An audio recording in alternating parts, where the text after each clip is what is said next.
ဒုရတာဝန်ဂျူတီထေရဝါဒရဟန်းသံဃာတော်များ၏တာဝန်နှစ်ရပ်မှာ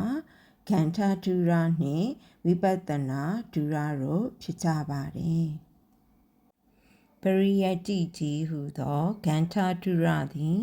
စာပေကျမ်းဂန်များကိုသင်ကြားပေးရမည်ဓမ္မတွေကိုဖြန့်ရမည်စာသင်သားတို့နားလည်အောင်အကောင်အဆိုခွဲခြားပြရမည်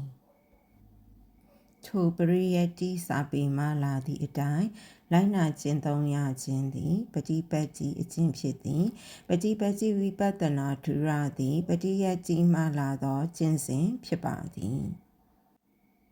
ဝိစာအတိကိုအရဟံဖောင်ဒေးရှင်းကဆရာတော်များကသင်ကြားပေးနေရာ